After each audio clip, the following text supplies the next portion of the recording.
Bonjour à tous et bienvenue. Comme vous l'avez probablement vu, la Russie a été suspendue par l'ensemble des fédérations sportives internationales, ainsi que la Biélorussie dans certains cas.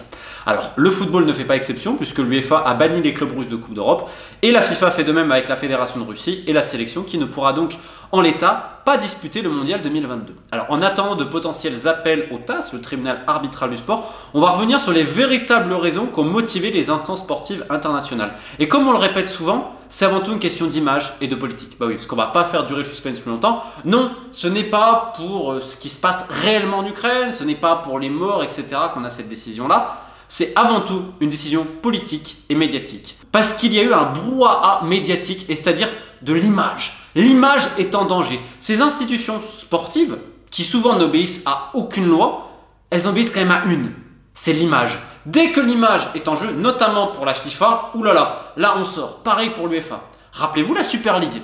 Le projet de la Super League est finalement avorté, alors que la FIFA avait mené un double jeu, comme on l'avait expliqué à ce sujet-là, en disant on donne un peu l'accord tacite, mais quand il y a cette montée au créneau presque mondiale des fans de foot, des médias, des joueurs et anciens joueurs, oulala, surtout pas. Et le projet, immédiatement, est avorté. Pourquoi il a été avorté ? Parce qu'il y a eu une opposition médiatique et qu'on a touché à cette précieuse image-là. Et il y avait même eu certaines oppositions politiques. Là, c'est exactement pareil.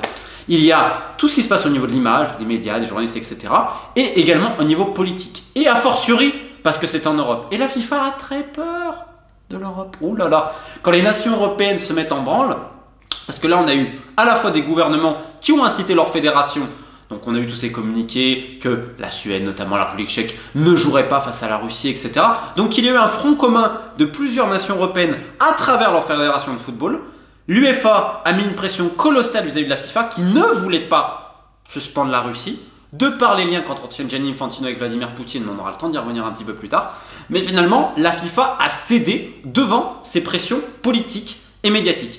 Question d'image avant tout. Donc ça, c'est la première raison. Et la deuxième raison, c'est le CIO, le Comité Olympique International, qui a clairement ouvert la porte, qui a même incité les fédérations sportives à empêcher la Russie et également la Biélorussie de participer à certaines compétitions. Donc en fait, ils ont mis cette brèche dans laquelle les autres fédérations internationales se sont glissées facilement. En termes de droit du sport, c'est une première. Alors certains vont évoquer évidemment la Yougoslavie en 92, d'accord, mais là, il faut pas oublier que ces décisions doivent être motivées également selon les statuts des fédérations internationales. Là, sur quoi ça se repose? Alors, on verra ce qui se passera au TAS, si la fédération russe ou certains athlètes attaquent et justement font appel de ces décisions-là, parce qu'en termes d'arguments, c'est léger. Alors, certes, la FIFA va mettre en avant sans doute, comme vous pouvez le voir ici, vis-à-vis des droits de l'homme et tout, mais ça prête quand même un peu à sourire quand on connaît le bilan des droits de l'homme de la plupart des fédérations, et je ne parle pas des pays, je parle des fédérations sous l'égide de la FIFA. On rappelle que l'ancien président notamment de la Guinée-Bissau avait été suspendu finalement parce qu'il s'était retrouvé coupable du supplice du pneu, c'est-à-dire qu'il il y avait quelqu'un, un pauvre monsieur, il l'avait entouré de pneus, il l'avait aspergé d'essence, etc. On rappelle que l'ancien président de la République centrafricaine, donc de football, est au tribunal de l'Haye pour crime contre l'humanité, que l'ancien président de la fédération malgache avait été un mandat recherché par Interpol, qu'il a été d'ailleurs mis il n'y a pas longtemps, qu'il a été arrêté il n'y a pas longtemps. On rappelle les affaires pédocriminelles en Haïti et au Gabon ce sont toujours les mêmes personnes qui sont là et qui sont sous l'égide de la FIFA. Donc l'argument droit de l'homme de la FIFA, on a voir que c'est une belle hypocrisie. Et c'est une tartufferie même plus générale.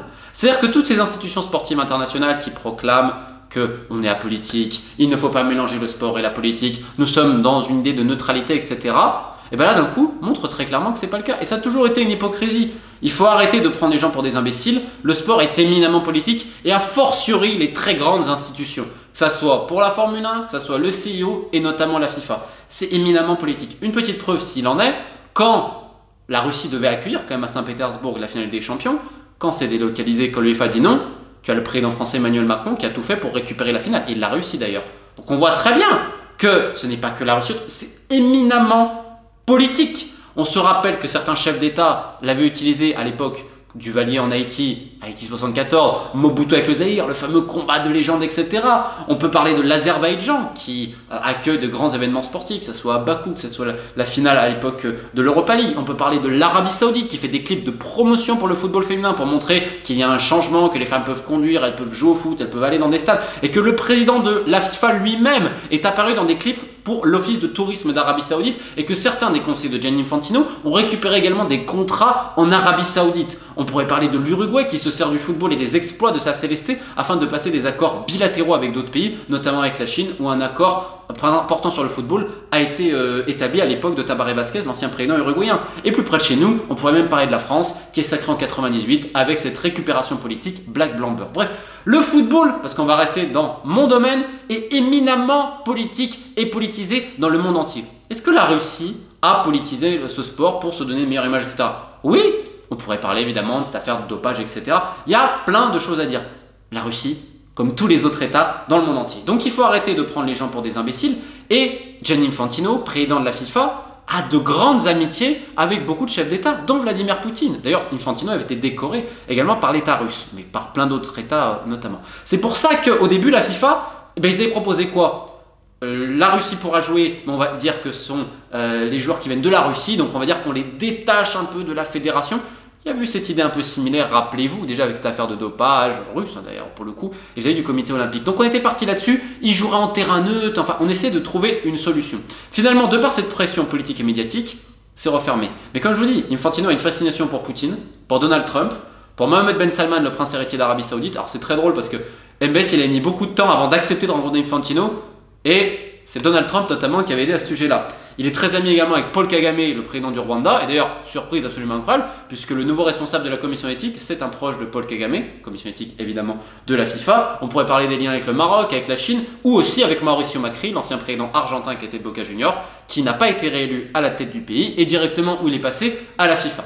On pourrait parler également de la secrétaire générale de la FIFA, Madame Fatma Samoura, qui vient de l'ONU et qui est évidemment très politisée. Et Gianni Infantino, qui rêve du prix Nobel de la paix, qui, en coulisses d'ailleurs, se murmure qui verrait bien la FIFA en membre observateur de l'ONU, pourquoi pas tant qu'on y est. On rappelle que son organisation participe désormais au G20, elle participe à des conférences sur le réchauffement climatique. Bref, la FIFA est un acteur de la mondialisation, associé d'ailleurs avec l'ONU pour la création d'un Safe Sport Entity, un centre international contre les abus, qui font suite à nos enquêtes quand même, hein, de Suzy Wright et d'Aaron Seymour, sur l'Afghanistan et Haïti, sur toutes ces affaires pédocriminelles et de viol à l'intérieur même des fédérations FIFA, plus tout ce qu'on a sorti et tout. Donc on le voit que c'est éminemment politique et de plus en plus. Sauf que cette affaire russe, elle nous montre aussi une chose que je répète souvent, c'est que la FIFA est un colosse au pied d'argile.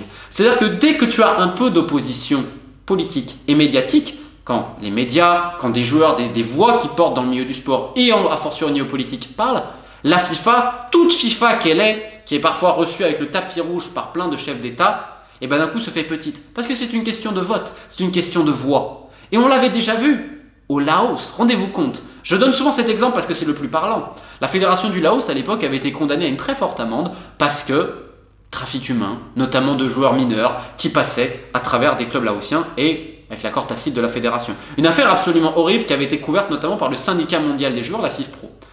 Et l'amende était tellement forte pour la fédération laotienne qu'on avait passé des appels à Zurich. On avait fait comprendre qu'on allait peut-être enlever le soutien à la FIFA. L'affaire a été rejugée. Personne ne l'a communiqué. Et la sanction, elle a diminué énormément pour quasiment quelques milliers de francs suisses. Alors, le trafic humain, c'est pas bien, surtout de mineurs, mais perdre des votes, c'est encore plus compliqué. Un colosse au pied d'argile. Et là, vous allez me dire, la Russie est suspendue. Et en une semaine, on a eu deux autres fédérations suspendues. Le Kenya et le Zimbabwe. Ingérence politique. La fameuse carte Hiroshima de la FIFA. Dès qu'il y a un problème, surtout en Afrique ou en Asie, bim, je te présente ça. On l'a vu au Tchad, on l'avait déjà vu au Zimbabwe à l'époque, on l'a vu en Gambie aussi à un moment donné, bref. Et là, le Kenya, le Zimbabwe. Le Kenya, c'est très savoureux quand même, puisqu'en fait, le président de la fédération qui est accusé, qui est actuellement des affaires judiciaires, qui a été même mis emprisonné à un moment donné pour des détournements de fonds, etc., la FIFA vient au secours. Alors là, il n'y a pas de droit de l'homme, visiblement. Quand on détourne des fonds, c'est pas grave. Au secours du président, de ce bon président de la fédération kenyane, qui est donc accusé de plein de choses. Et j'ai les papiers, les documents. Tu vois tout de suite que le mec, l'argent, tu sais où il est passé. 17 comptes bancaires dissimulés pour la fédération. Ça doit être totalement normal, hein, de l'offshore et tout. Et donc, on suspend le Kenya. Ingérence politique. Alors, le Kenya ne se laisse pas faire pour le moment. Et au Zimbabwe, c'est encore plus savoureux, puisqu'il y a une affaire actuellement de harcèlement et de chantage sexuel, notamment vis-à-vis de certains dirigeants de l'arbitrage qui appartiennent à la fédération zimbabwéenne. Alors, le gouvernement zimbabwéen, aussi très opportuniste, qui voulait changer les mecs, donc il se sert un peu de cela, mais à aucun moment il avait vraiment défendu les filles. Maintenant, le ton est un peu différent. Donc là, il y a la guerre entre la FIFA et le Zimbabwe, qui est quand même complètement isolé, qui dit, mais attendez, Vous voulez remettre ces gens-là en poste alors qu'on les avait suspendus, alors que certains sont actuellement... Il y a des affaires juridiques liées à des crimes au Zimbabwe. Mais la FIFA veut remettre à tout prix ces gens-là. Pourquoi elle le fait? En Afrique notamment. Parce qu'il y a une désunion totale. Parce que la Confédération africaine de football ne s'appartient plus. C'est une sous-division de Zurich. Parce que les élites du football africain sont complètement vendues. C'est une réalité. Et que c'est beaucoup de votes. Et qu'on a profité de cette désunion. Parce qu'il n'y a pas plusieurs États et plusieurs hommes forts qui sont capables de dire quelque chose. C'est pour ça que la FIFA a autant peur de Samuel Eto'o. Parce que Samuel Eto'o, ils se disent « Oh là là, il est capable de réunir plusieurs personnes. » La FIFA profite de la désunion en CONCACAF, en CONMEBOL, à la CAF et un petit peu à l'AFC. Et à l'UEFA, elle en a profité un moment. Mais dès que vous avez plusieurs gouvernements et médias, une pression politique, une pression de certaines fédérations qui se mettent ensemble et médiatique, le géant tremble. Et là, c'est ce qu'on a vu exactement vis-à-vis de la Russie. Mais ça pose quand même cette affaire d'autres questions. Et ça pose la question de la perspective. C'est-à-dire que nous, bon, moi j'habite en Europe, c'est vrai que là, tout le monde en parle. Mais imaginez, vous êtes dans un autre coin du monde, on va parler évidemment de ce qui se passe en Ukraine, mais il y en a d'autres qui vont dire, mais attendez, où est la limite? Les États-Unis, 2003 en Irak, l'intervention en Libye en 2011. On pourrait parler évidemment de l'Azerbaïdjan, ce qui s'est passé vis-à-vis du conflit au Haut-Karabakh. On pourrait parler même, certains diraient, du Rwanda, et ce qui se passe au nord-est du Congo. On rappelle qu'en RDC, tu as quand même le Rwanda qui va carrément construire des villages au Congo, et où passe chose minière.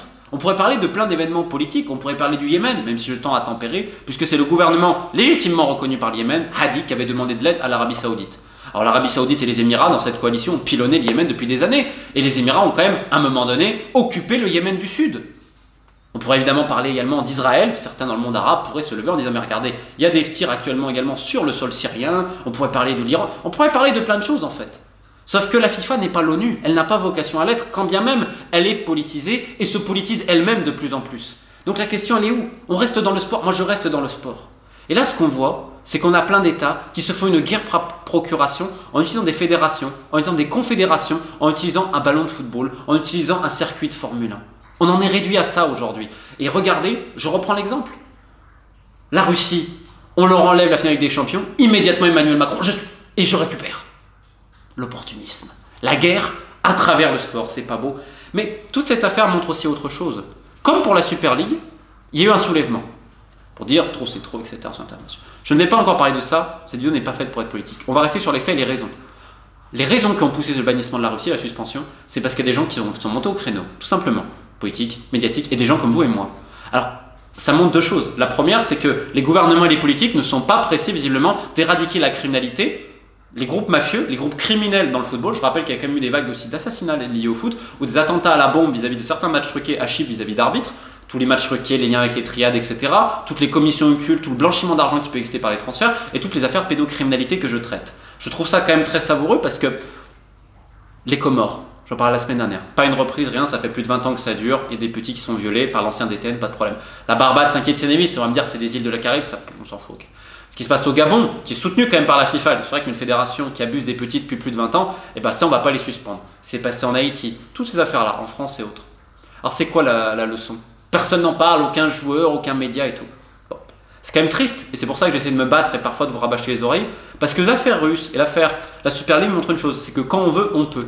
Quel dommage que pour la pédocriminalité dans le sport de haut niveau, on n'ait pas la même énergie, ou ne serait-ce que 5% de cette énergie-là. Je peux vous dire que la protection des enfants, eh ben on l'aurait assuré. Mais visiblement, ça n'intéresse pas grand monde. Peut-être aussi parce qu'ils sont loin de chez nous. Peut-être que si les enfants gabonais, comoriens ou haïtiens se font violer, c'est pas si grave que ça. Et quand j'entends tous les gens me dire « mais pourquoi tu fais pas la France ?» alors que j'ai fait des cas en France, etc. Pourquoi tu t'intéresses, etc. Comme pour montrer du doigt le continent africain ou la Caraïbe, ben, ces gens-là devraient peut-être se remettre en question et penser que justement, qui pense aux enfants de la Caraïbe, africains et asiatiques, qui jouent pour leur équipe nationale avec des maillots FIFA sous l'égide de la FIFA, quand malheureusement ils sont abusés. Pensez-y, équipe de Faith.